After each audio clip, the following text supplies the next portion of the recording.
and welcome back to Royalty Soaps. Today we are making a soap called Blackberry Magnolia. Now, the fragrance in this is very, very good, but I was also very specific about what sort of swirl pattern that I did and the colors, okay? I need it to be just so or it won't look like the inspiration plate. That's right. This was inspired by a plate. When I was perusing, okay, new word. I think I just made a perusing and browsing. You're perusing. When I was perusing Pinterest, which I typically do whenever I'm putting together a collection, I saw this plate and I was like, that plate and those colors just start speaking something to me. So there you go. That's the inspiration for this soap. I felt like it really matched the whole theme that goes with Will and his birthday because the kid loves picnics. If he could eat every single meal outside with me, packed in our little picnic hamper, that's what he would be doing. So it really just seamlessly glided right into the collection. I hope you guys enjoy the making. And without further ado, let's make some soap.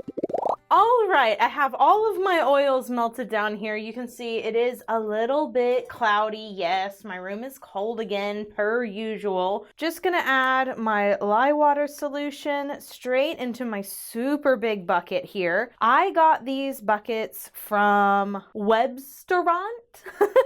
I think that's how you say it. Though I will warn you, they are not the grade of plastic that you can mix lye with. Like, I wouldn't want to use this as a lye mixing bucket. It is not the recycling code 2 or 5. So we use it for mixing and then we rinse the soap out pretty quick afterwards. Otherwise, it could possibly be eroded over time if we just let a whole bunch of soap sit in it.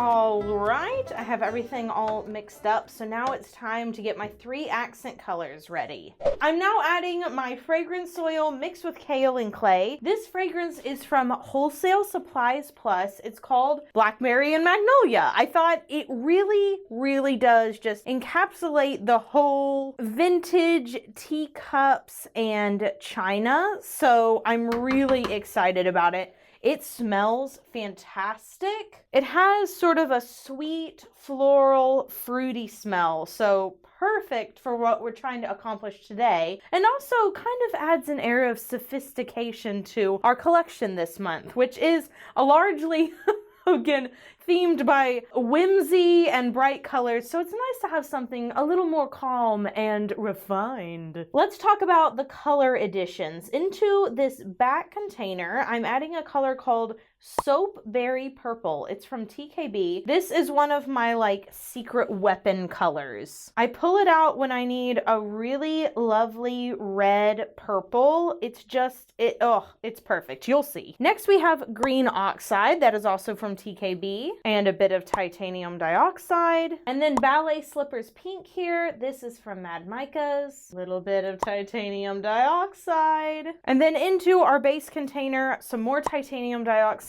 This is going to make it an off-white kind of cream color. It's not going to be pure white. It's going to look like antique white.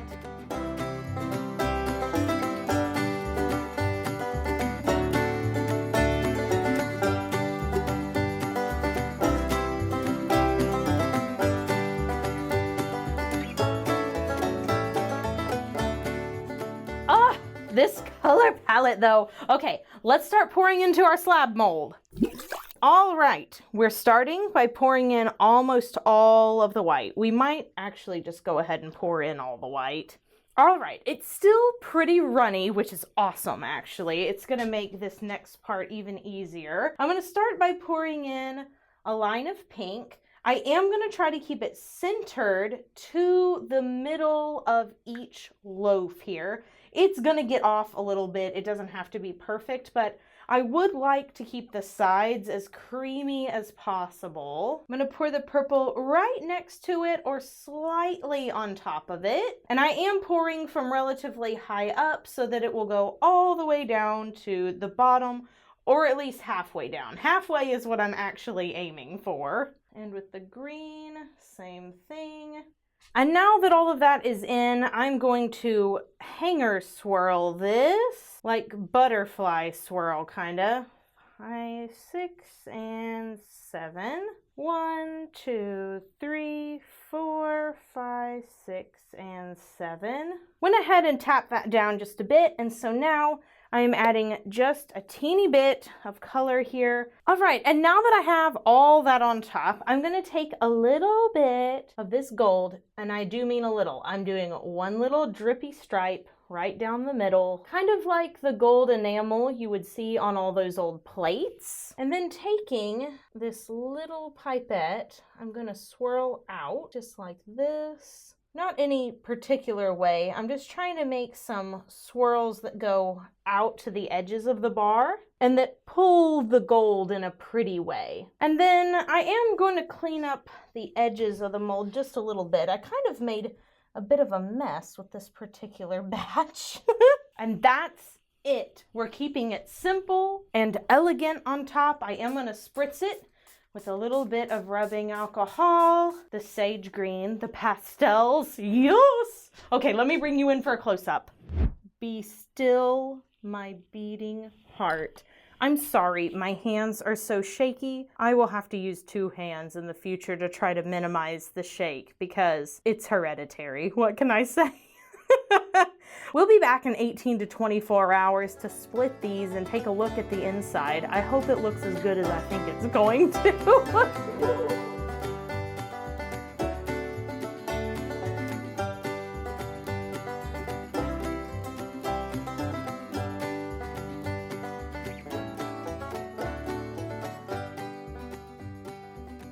Y'all, look at the top of this soap the next day. Who'd have thought it would look even better after saponification? Sometimes after things saponify, it kind of mutes the colors a little bit, but I think this soap is only helped by that. This creamy white is just perfect. So I'm going to put it down here on Evangeline, our soap cutter from Nurture Soap. Everything looks good, and I can face the soap up this time because there's nothing on the top that could possibly make drag marks.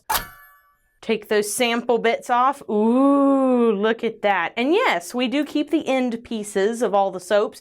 We just chop them in half and then we make them into soap samplers. 4 little samples for $6. Try all the flavors.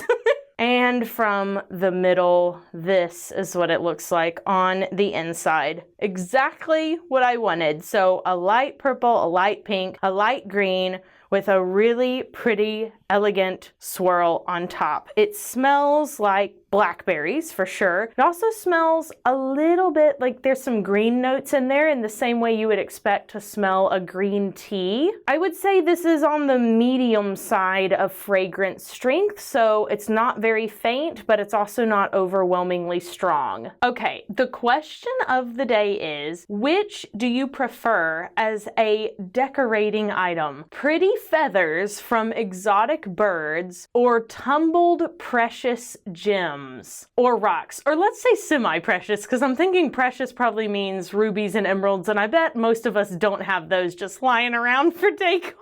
I'm thinking things like rose quartz, amethyst, around the lines of that. Fun fact, my brother Simeon, let me just tell a story on him. My brother Simeon used to collect chicken feathers from my mom's chicken coop and then go sell them to the children at our homeschool co-op and try to convince them that they were from rare and exotic birds. And they fell for it, and he made a boodle before my mom found out.